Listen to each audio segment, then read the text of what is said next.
What's up, guys? T-Cash here, and today I'm with Superhost Robuilt, and we're going to talk about short-term rentals and what I'm doing wrong with my listing on my Airbnb. I'm gonna rip you apart, man. Rob, you need to tell me the ins and outs and how we're going to do this without a tree hitting me.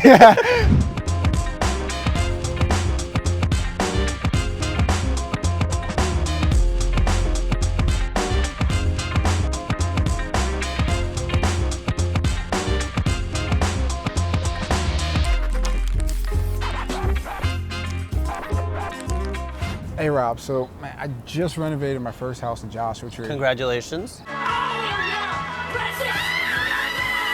saw what you're doing, kind of wanted to do something like that, bringing my own formula to Joshua Tree.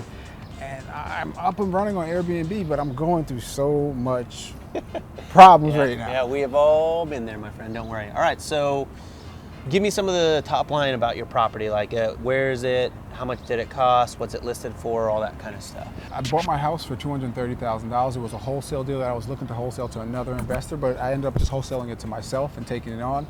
So I put $65,000 of work into it. I renovated it, furnished it. So if you guys want to see that video, just click up here. Right here, right there, I think. Somewhere up there. It's there though. I mean, since you're clicking around, maybe just like click over here too. Now, when I first put my Airbnb on the market, I didn't do my prices. I just wanted to get it up so fast and so ready, and I just got it up, and I was busy doing something else, and I went back to my phone and I had 3 bookings for one weekend for $100 a night and another weekend for around $100 a night. Yes, I've been there so many times. And I canceled them, but I didn't know with Airbnb, if you cancel, Airbnb blocks the dates off, so you can't rebook it and up the price. How am I supposed to know what prices to put for what specific days? Yeah, so there isn't really like a particular science when it comes to like finding the perfect price point. I use different pricing softwares that really help me determine what the optimal price is going to be for any specific season.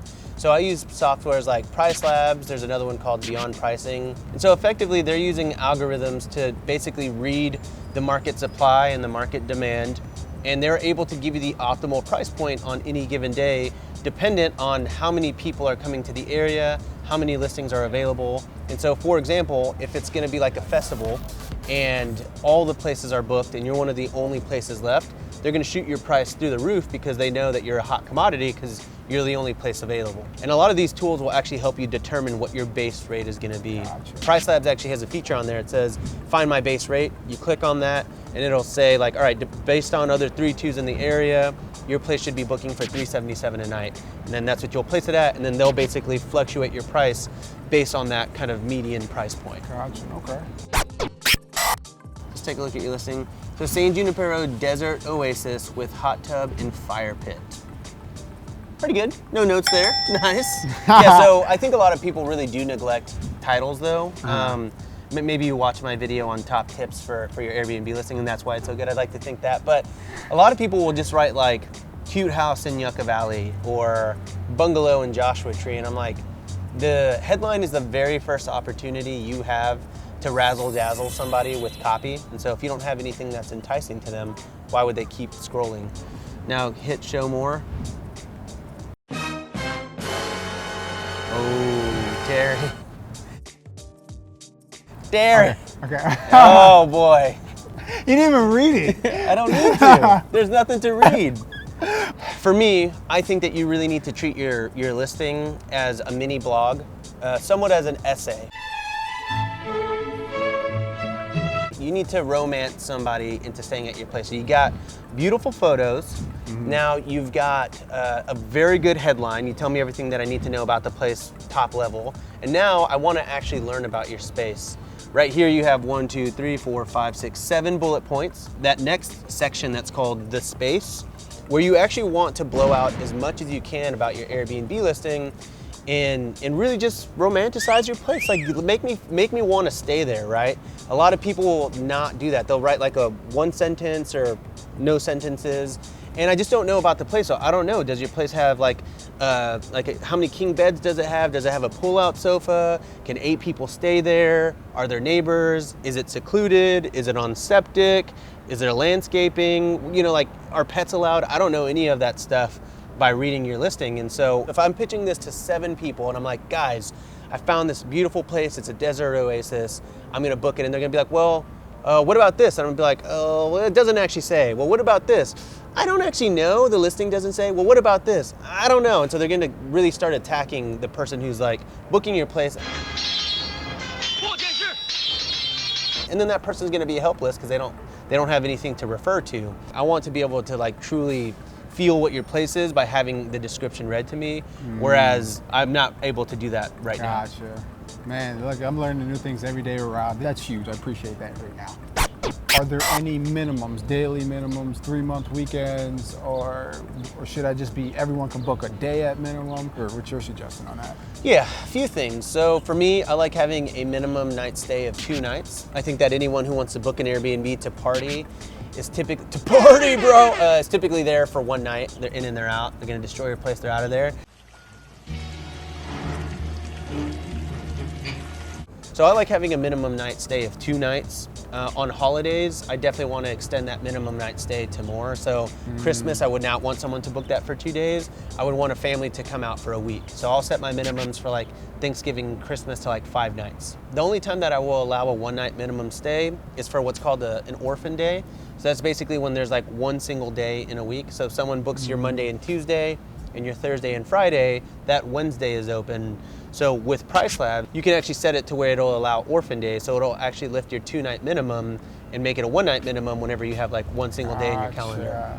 Now we need to start moving into automation. So tell me about guest communications. Is that something that you're handling alone right now, or? That's something I'm handling alone. Nah, yeah, all right. So let's automate pricing too. So there are a lot of really good tools like Your Porter, Smart B&B. I think they're called hospitable.com now. They will actually automate all communication so that when someone books, it'll send that guest a message. Hey, wow. Terry, thanks for booking. I've got you confirmed for December 3rd for a party of 4. Here's your check-in instructions. Let me know if you need anything. Then the day before you check in, hey, hope you're getting excited about tomorrow's check-in. Here's your check-in guide. Here, you know, the code is this, blah, blah, blah, blah. You check in. Then the next day I send you a follow-up message. Hey, Terry, hope everything's going super well. If you need anything, please let me know. I want this to be a 5-star experience.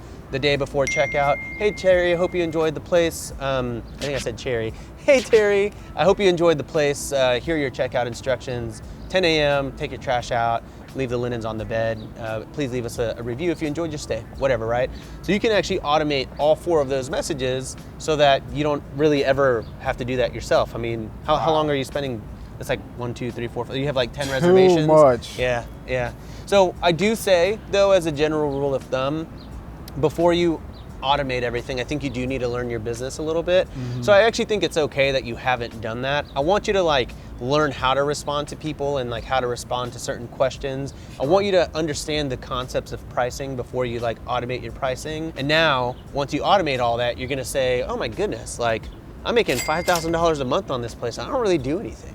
It's like, it's a really great feeling. Exactly, okay. I've had a lot of property managements approach me, and property managements range from anywhere from 15 to 25% to manage a property. And you know, I project to gross anywhere close to $100,000 on my property, and giving away $25,000 for somebody like you who just taught me how to automate this with the software. Like, what do you think about, you know, using, like, when should you use a property manager? Should I use a property manager? But I mean, from just listening to you, I think it's a no-brainer that I can do this. No way, man. I think, so typically a property manager on a long-term rental will charge you like 8 to 12%. Right. On a short-term rental, 15 to 30%. 30. I see that pretty often. But for me, it really comes down to like how valuable your time is and what you value your time at. So, I mean, I understand the idea of giving away your property to a property manager to just take it all, but I think once you start automating your pricing, your cleaning crews, your messages, your supply restocking, you're not really managing a lot more than the occasional question from a guest. I think that you currently are wholesaling and you have 3 virtual assistants, right?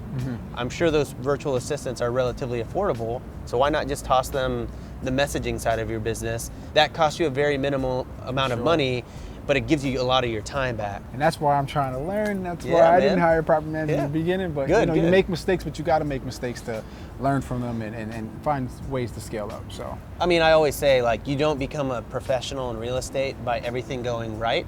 You Exactly. become an expert by everything going wrong. So it's okay to make mistakes. You should look forward to them. You should embrace them. Those headaches that you have, that leaky pipe that cost you $10,000, it hurts now, but it ends up saving you so much money in the future because A, you'll never make those mistakes again, and B, you're always just proactively trying to figure out how to avoid mistakes, so long as you have a really good team of professionals, from handymen to cleaners to pest control people to landscapers. So long as you have a good team backing you, I think you can really you can get through almost anything. All right, so to recap, we talked about, besides telling my whole life story, we talked about pricing, Bio and description, minimum night stays, communication, automation. taking property management in-house, and is that it? That was I feel fine. like we talked about so much more than that, like, you know? Like, we really bonded, you know what I mean? We're like brothers, only closer. Rob, I appreciate you showing for up sure, and man. showing to the TCast channel. We're And just, obviously, don't forget to like and subscribe to the Robuilt YouTube channel. yeah, if you're not already, you should be already. But if Yeah, not, come on, guys, what the heck? come on, I already know you guys are, but if you're not, always show love to Rob Built, his channel. He's always dishing out great knowledge. If you guys have any questions, like always, hit that like button, hit that subscribe button, drop a comment below. I'm always willing to communicate with you guys and how you guys can get your Airbnb started. I'm learning, and let's go on this journey together. Let's do it. Yeah. But that's Catch you it, on the y'all. next episode of T-Cash. Yes, sir.